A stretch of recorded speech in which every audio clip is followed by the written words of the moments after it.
আমি চাই না আমার আদরের বান্দারা জাহান্নামে যাবে, কারণ আমি এদেরকে বড় দুর্বল করে বানাইছি। ওয়া খুলিকাল ইনসানু যায়ীফা, মানুষের মতো দুর্বল কিছু বানাই নাই। এই মানুষ এতটাই দুর্বল, সূর্যের গরম সইতে পারে না, মশার কামড় সহ্য করতে পারে না। এই মানুষগুলোকে আমি আল্লাহ চাই না ওরা জাহান্নামের আগুনে জ্বলবে, ওরা কবরে গিয়া মাটির চাপা খাবে। আমি আল্লাহ চাই আমার প্রত্যেকটা বান্দা বান্দি যেন জান্নাতি হইয়া কবরে আসতে পারে। এরপরেও যারা মেজাজটা গরম করিয়া দুনিয়ার মোহে পড়িয়া আমি আল্লাহর সাথে গাদ্দারি করিয়া আলেম ওলামাদের বিরুদ্ধে চলে যাবি, তোরা একটু শুনিয়া রাখ, আল্লাহর কোরআনের ঘোষণা শুনিয়া রাখ। আল্লাহর কোরআনটা কেমন সত্য, আজও পর্যন্ত কোরআনের চ্যালেঞ্জ কোনো বেঈমান গ্রহণ করতে পারে নাই। আজও পর্যন্ত কোরআন একটা ভুল কেউ বের করতে পারে নাই। ওই কোরআনটা এত সত্যই যে বিধর্মীরা চ্যালেঞ্জ দিয়া কোরআনের ভুল বের করতে গিয়া কালেমা পরে মুসলমান হয়ে গেল, হিন্দু মুসলমান হলো, ইহুদি মুসলমান হলো, খ্রিস্টানেরা মুসলমান হলো, বৌদ্ধ ধর্মের লোকেরা মুসলমান হয়ে গেল। আমার নবী কেমন সত্যবাদী নবী, 63 বছর জীবনে ভুলেও কখনো একটা মিথ্যা কথা বলেন নাই। ও এলাকার মুসলমান, একটা মানুষ দ্বিতীয় একটা মানুষের নাম বলো। এত আদর্শের গান গাইলা, আব্রাহাম লিঙ্কনের আদর্শ, মাও সেতুংয়ের আদর্শ, লেনিন কালমার্সের আদর্শ, প্লেটোর আদর্শ, এমন একটা আদর্শের গার্ডিয়ানের নাম বলো যেই বান্দার জীবনে মিথ্যা বলে নাই। দুনিয়াতে একটা মানুষ, একজন ব্যক্তি রহমাতুল লিল আলামিন, কেমন নবী আমার যার জীবনে 63 বছর হায়াতে ভুলেও কোনো একটা মিথ্যা কথা বলেন নাই। বেঈমানেরা পর্যন্ত আমার নবীকে সততার কারণে কি উপাধি দিয়েছিল বলো? আল আমিন উপাধি দিয়েছিল। ওই নবীর কথা সত্য। এ নবীর উম্মতেরা, মাথায় আল্লাহ ব্রেন দিয়েছে, একটু চিন্তা কর। যদি কোনো ধোকায় পড়িয়া থাকো, অন্তরের একটু জিজ্ঞাসা কর, ওরে যদি বুঝি হুজুরে মিথ্যা কয়। লক্ষ লক্ষ নবীরা তো মিথ্যা বলতে পারেন না, লক্ষ লক্ষ সাহাবায়ে কেরাম মিথ্যা বলতে পারেন না, লক্ষ কোটি কোটি ওলামায়ে কেরাম মিথ্যা বলতে পারেন না। নবীদের কোনো গুনাহ নাই, এরপর মরণ পর্যন্ত কান্নার আওয়াজ। অন্ধকার কবরে আমি একা কেমন করে থাকব? সাহাবায়ে কেরাম মিথ্যা বলেন নাই। এত বড় বুজুর্গ, এত বড় তাকওয়াওয়ালা, এত বড় ইলমওয়ালা, এত বড় আমলওয়ালা, এরপর মরণ পর্যন্ত কান্না করলেন। আবু বকর কত দামি, নবীর প্রধান খলিফা। সারা দুনিয়ার মুমিনের নেক আমল যদি এক পাল্লায় দেওয়া হয়, আবু বকরের নেকের পাল্লা ভারী হয়ে যাবে। সেই আবু বকর, ওমর, ওসমান, আলী সহ 10 জন সাহাবার নামে জান্নাতে টিকিট দিলেন। জান্নাতের টিকিট আমার আল্লাহ দিয়া দিলেন জিন্দা অবস্থায়। সেই আবু বকরের মতো বান্দা একটা বকরির বাচ্চা হাতের মধ্যে ধরিয়া কয়, এ বকরির বাচ্চা, আজকে তোর কপাল ভালো, আমি আবু বকরের কপাল বড় ভয়ঙ্কর, তোরে মানুষ জবাই করিয়া খেয়ে ফেলবে। আমি আবু বকরের কি পরিণাম ফল হবে জানা নাই। কিয়ামতের ময়দানে আমি আবু বকরকে দাঁড়াইতে হবে, আমার মাথার উপরে সূর্যের তাপ শুরু হয়ে যাবে, জমিনটা তামা। আমি আবু বকরের উলঙ্গ হইয়া মালিকের দরবারে দাঁড়াইতে হবে। এরপরে আমল নামা ডান হাতে আসে না বাম হাতে আসে জানা নাই। এরপরে আমার পরিণাম ফল জান্নাত হবে নাকি জাহান্নাম হবে জানা নাই। আবু বকর কান্না করেন, ওমরে ফারুক কান্না করেন। আবু বকরের মতো বান্দা জান্নাতের টিকিট পাইয়া জাহান্নামের ভয়ে যদি কান্না করেন, আপনার আমার কি পরিমাণ কান্না করা দরকার। এরে বান্দা, আল্লাহ তো এই কথা বলে না, সব দুনিয়াদারি বাদ দিয়া, চাকরি বাদ দিয়া, লেখাপড়া বাদ দিয়া, বিয়া শাদী বাদ দিয়া শুধু আল্লাহরে ডাকো। আল্লাহ তো এইটা পছন্দ করেন নাই, নবীও বলে নাই, নবী ইসলামও সমর্থন করে না। ব্যবসা করো করো, চাকরি করো করো, লেখাপড়াও চালাও, মাঝে মাঝে আল্লাহর হুকুম মতে 5 বেলার নামাজটা পড়বা, মা বাবার খেদমত করবা, ওলামায়ে কেরামের পরামর্শ নিয়ে চলবা। কারণ যতই বাহাদুরি করো, যেদিন মৌতের খবর এসে যাবে, আজরাইলের টিকিট বাড়ির দরজায় দাঁড়ায় যাবে। অ্যাম্বুলেন্সের মতো সিগন্যাল যখন শুরু হয়ে যাবে, ওই দিন যখন ডাক এসে যাবে, কে ধনী কে গরিব, কে মূর্খ কে শিক্ষিত, কোনো ভেদাভেদ নাই। বাজারের 3টা সাদা কাফন রেডি হয়ে যাবে, কবরের সাইজও সমান হয়ে যাবে। কাফনের মধ্যে প্যাকেট করিয়া যখন জানাজার খাটিয়ে উঠাইবে, কে পীর কে মূর্খ কোনো মুরিদ ভেদাভেদ নাই, কে ওস্তাদ কে ছাত্র ভেদাভেদ নাই, কে ধনী কে গরিব কোনো ভেদাভেদ নাই। কবরের দেশে নিয়ে যখন কবরে রাখিয়া সবাই মাটি দিয়া বিদায় হবে, আর একটা আয়াত করিয়া চিৎকার দিয়া বলবে, মিনহা খলাকনাকুম ওয়া ফিহা নুঈদুকুম ওয়া মিনহা নুখরিজুকুম তারাতান উখরা। সবাই চলে গেল। ওই কবরে 2 ফেরেশতা হাজির। ফেরেশতা আসিয়া মাথার মুষ্টি খুলবে, পায়ের মুষ্টি পুরাটাই খুলবে।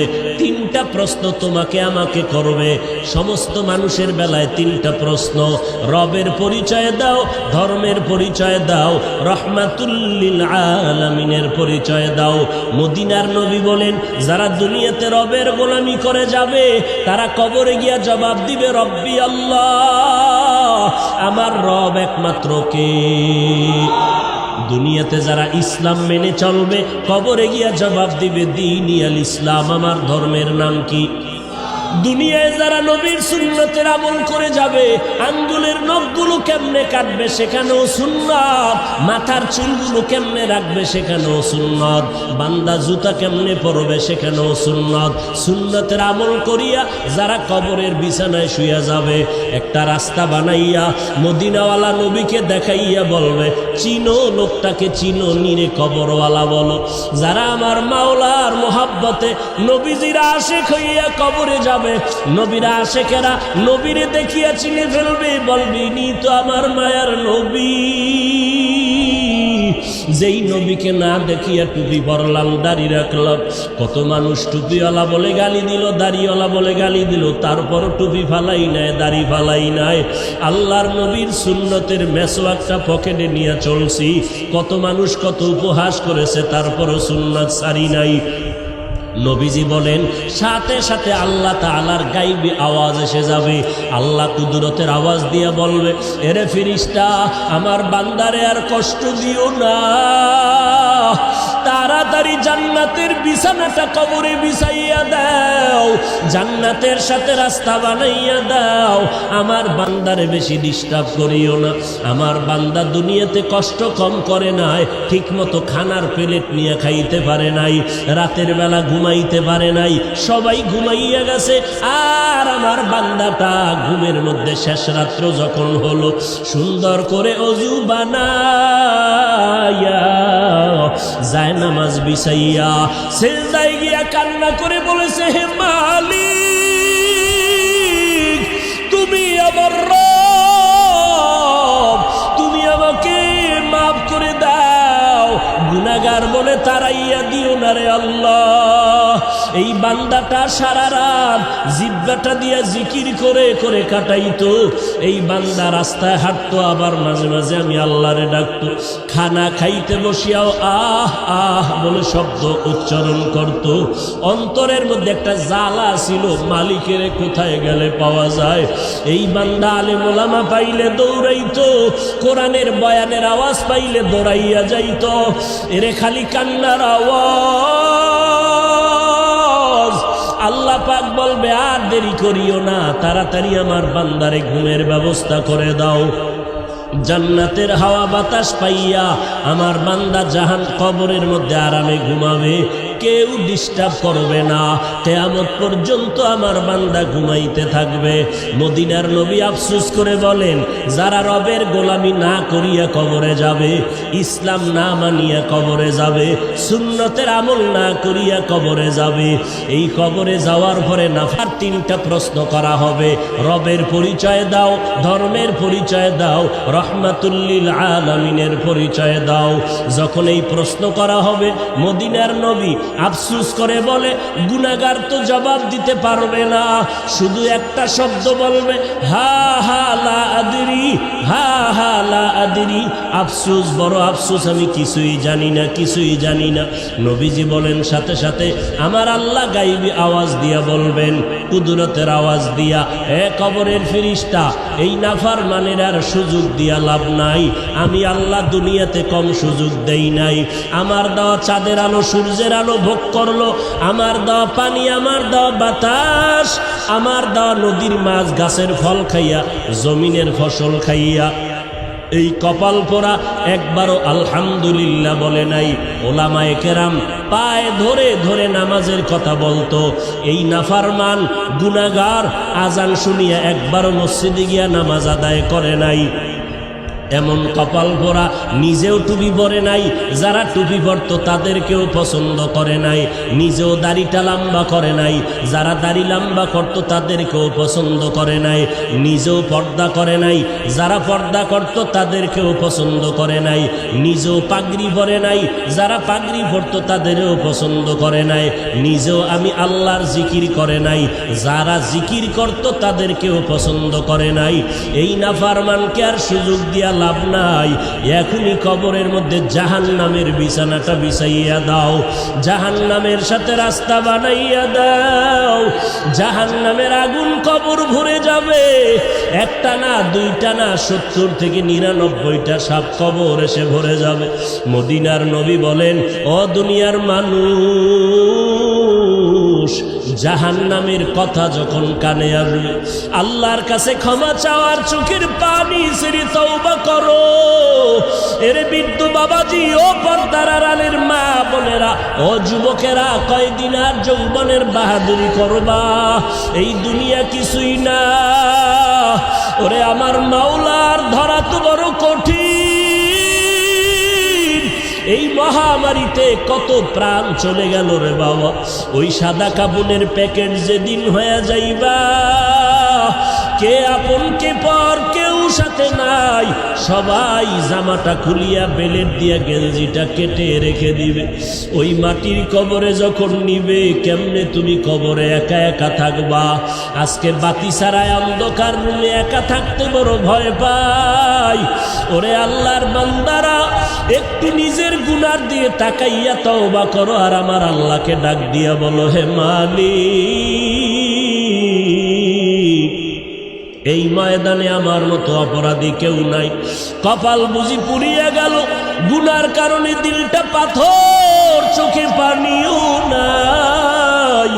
আয় আল্লাহ, দিলটা নরম করে কান্নাওয়ালা চক্ষু দান করে দাও। আমার আল্লাহর ধরা বড় কঠিন। অন্ধকার কবরে বান্দা যখন যাবে গুনাহগার, আল্লাহর নবী বলেন, আমার আল্লাহ রাগান্বিত হইয়া কুদরতের আওয়াজ দিয়া বলবেন, এরে কবরের মাটি, এই গুনাহগারের দুই পার্শ্ব থেকে জোরে জোরে চাপ দাও। এত জোরে চাপ দিবে পাঁজরের হাড্ডি চুরমার হয়ে যাবে। ও আল্লাহর বান্দার একটা মশার কবর সইতে পারি না। ওই কবরের চাপ কেমন করে সহ্য করবি রে মুমিন? জাহান্নামের ভয়ে যদি আম্বিয়ায়ে কেরামরা কাঁদতে পারেন, সাহাবায়ে কেরামরা যদি কবরের আযাবের ভয়ে কাঁদতে পারে, আমাদের কপাল কি পুড়িয়া গেল? না জানি কারো বরদোয়া কপালে লাগলো। চোখে কেন পানি নাই? জাহান্নামের ভয় নাই। ওরে চক্ষু দুইটা বন্ধ করে আল্লাহকে ডাকো, আর বলো, হে মালিক, গুনাহগার হইয়া ময়দানে বসছি, গুনাহ নিয়ে আর ময়দান থেকে ঘরে যেতে চাই না। আয় আল্লাহ, গুনার কারণে আমার হাত না পাক, আমার জিহ্বা না পাক, আমার চোখ দুটো না পাক। আয় আল্লাহ, আপনার মতো দয়াময় কেউ নাই।